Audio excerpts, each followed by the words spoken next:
Salam sejahtera Malaysia, denyut nadi suara rakyat bergema di channel ini. Jangan lupa tekan butang subscribe, like dan share. Malaysia kita punya, cintai Malaysiaku, kita jaga kita.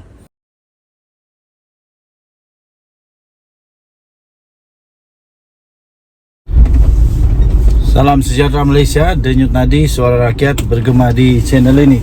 Okey, tuan-tuan dan puan-puan yang dihormati sekalian, ramai orang duk hentam Perdana Menteri kata Perdana Menteri ni zalim.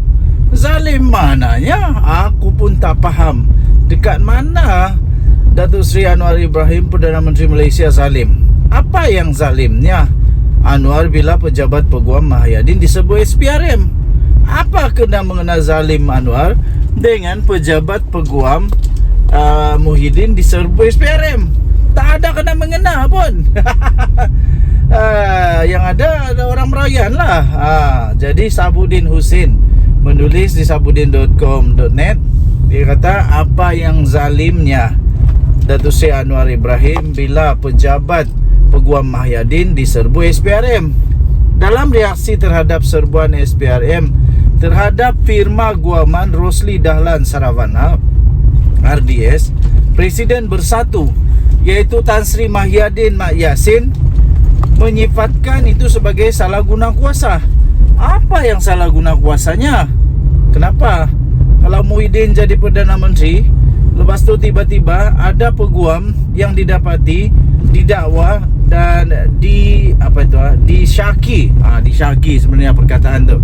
Disyaki sedang terlibat dengan penyalahgunaan kuasa, penyelewengan ataupun pengubahan wang haram. Kenapa? Muhyiddin diam-diam saja kah? Muhyiddin biar saja kah? Dia tutup mata saja kah? Patutlah Anwar Ibrahim jadi Perdana Menteri, sebab dia dapat jalankan tanggungjawab dengan betul, bukan tutup mata. Takkan Datuk Seri Anwar Ibrahim nak tutup mata? Lagi pula, memang titah daripada yang di-Pertuan Agong mahu supaya Anwar Ibrahim menjalankan tugasnya sebaik mungkin. Inilah Perdana Menteri yang buat kerja. Muhyiddin kata dalam kenyataan itu, dia kata ini salah guna kuasa, sedangkan dia peguam yang pertahankan diri saya untuk tujuan apa? SPRM pergi sana buat serbuan kata Muhyiddin Yassin. Jadi jawapannya mudah, kerana ada sesuatu yang perlu untuk disiasat. Takkanlah pula SPRM pergi sana nak belikan, tak ada. Takkanlah SPRM pergi sana nak beli buku pula, tak ada. Tapi SPRM nak buat siasatan, dia nak dapatkan dokumen. Memang itu adalah prosedur biasa dalam SPRM. Kalaulah peguam Muhyiddin tak asal apa-apa, nak kalut apanya, relax je lah, tenang saja. Muhyiddin kata ini seolah-olah ada gambaran sesuatu nak dilakukan. Ini salah guna kuasa pihak tertentu, kata Muhyiddin. Ini bukan salah guna kuasa, ini menjalankan kuasa dengan betul. Serentak itu, beliau pula tiba-tiba menggesa Perdana Menteri Datuk Seri Anwar Ibrahim agar segera menghentikan kezaliman. Ini bukan zalim, ini buat kerja. Ini Perdana Menteri yang betul-betul buat kerja. Tak pedulilah siapapun kamu, berapa besar pun pangkat, salah tetap salah. Jadi itu adalah satu kerja yang betul yang dilakukan oleh Perdana Menteri Datuk Seri Anwar Ibrahim. Tak payahlah nak meroyan, Kalau tak ada salah, jangan risau, tak ada apa-apa pun terjadi. Serentak itu. Lepas itu dia kata, Anwar cukuplah, jangan teruskan kezaliman ini. Zalim apanya? Dah buat salah, kenalah terima ganjaran. Tuan-tuan dan puan-puan, dia kata jangan teruskan kezaliman ini, berikan tumpuan menyelamatkan ekonomi negara dan beri bantuan supaya rakyat terbela. Macam mana nak bela rakyat? Macam mana nak tumpukan kepada ekonomi kalau masih ada yang perlu diselesaikan? Selesaikan yang dulu sambil selesaikan masalah ekonomi rakyat. Itulah yang dilakukan oleh Datuk Seri Anwar Ibrahim. Kan dia itu bijak. Anwar Ibrahim Perdana Menteri yang paling bijak. Dia boleh selesaikan dua masalah ini dalam sekaligus. Bukan macam Perdana Menteri yang lalu-lalu. Satu masalah pun tak boleh selesai, ditambah pula dengan penyelewengan yang banyak betul. Nasib baik bukan mereka yang terlibat. Tapi Datuk Seri Anwar Ibrahim tak boleh kena gelecek dengan mudah-mudah, tak boleh kena tapau dengan mudah, tak boleh. Datuk Seri Anwar Ibrahim pintar, bijak. Kalau kamu setuju, kalau anda setuju, jika anda setuju, anda boleh komen kami setuju. RDS ini mewakili Wahyudin dalam kes saman fitnah bekas Perdana Menteri itu terhadap Anwar Ibrahim berkaitan isu pelupusan hutang Felda.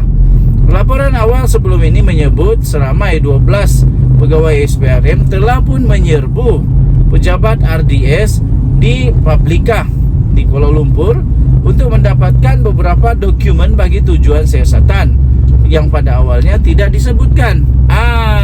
Jadi itulah tujuan SPRM pergi ke sana. Muhyiddin tanya, SPRM jawab, tujuan mereka ke sana bukan nak buat huru-hara, tapi nak betulkan keadaan, nak cari dokumen, bukan untuk beli ikan. Jadi tuan-tuan dan puan-puan yang dihormati sekalian, kemudiannya Ketua Pesuruhjaya SPRM sendiri, iaitu Azam Baki, mengesahkan bahawa serbuan tersebut dan mengatakan ia adalah berkaitan siasatan yang ada hubungan dengan usaha kerajaan untuk mendapatkan semula aset 1MDB. Tanpa menyebut namanya, Azam Baki berkata peguam tersebut merupakan seorang daripada beberapa individu yang disiasat mengikut Akta SPRM 2009 dan Akta Pencegahan Pengubahan Wang Haram, Pencegahan Pembiayaan Keganasan dan hasil daripada aktiviti haram tahun 2001. Azam juga selepas itu menafikan bahawa kehadiran pegawainya itu ke premis peguam tersebut menyalahi mana-mana akta yang berkuat kuasa. Tak ada, semua dilakukan dengan cara yang betul. SPRM katanya memenuhi semua peraturan serta menyedari privasi di antara peguam itu dan klien-kliennya. Jadi tuan-tuan dan puan-puan yang dihormati sekalian, pegawai SPRM yang hadir di firma guaman RDS datang itu bukan nak buat apa-apa pun, hanya untuk mendapatkan dokumen berhubung siasatan. Itu saja. Untuk rekod, pada tahun 2021 Rosli telah menafikan ada menerima sogokan bagi penyelesaian sebanyak 16.63 bilion ringgit di antara Goldman Sachs dan juga 1MDB, dan kerajaan berhubung peranan bank pelaburan itu dalam skandal 1MDB. Berdasarkan semua rentetan di atas adalah terbukti serbuan SPRM terhadap RDS semalam adalah untuk menyiasat berkaitan dengan kes rasuah dalam usaha 1MDB mendapatkan semula asetnya yang dicuri dan penyelesaian dengan Goldman Sachs. Artinya bukanlah suatu serbuan itu di atas isu-isu lain atau kes yang berkaitan dengan Mahyudin. Jadi Mahyudin tak perlulah nak meroyan, tak perlu nak risau, tak ada kena mengenal pun. Tak ada kena mengenal dengan Mahyudin dan Bersatu. Jauh sekali melibatkan pertikaian di antara Presiden Bersatu itu dengan Anwar. Mungkin dalam hal ini ada maklumat baru yang telah diperolehi oleh SPRM yang memerlukan mereka untuk melakukan serbuan dengan segera, meskipun Rosli pernah menafikannya. Jadi di mana zalimnya Anwar dan SPRM dalam hal ini? Pelik bin ajaib. Apakah membenteras rasuah suatu kerja yang zalim? Jawablah. Apakah membenteras rasuah itu satu kerja yang zalim? Bahkan menghalang siasatan dan membuat tuduhan yang bukan-bukan seperti yang dilakukan oleh Mahyudin, itulah sebenarnya adalah suatu kezaliman, kata Sabudin Husin. Ditulis oleh Sabudin Husin 7 Oktober 2023. Untuk mendapatkan berita lengkap tentang perkara ini, anda boleh layari sabudin.com.net. Kita jumpa lagi, bye-bye.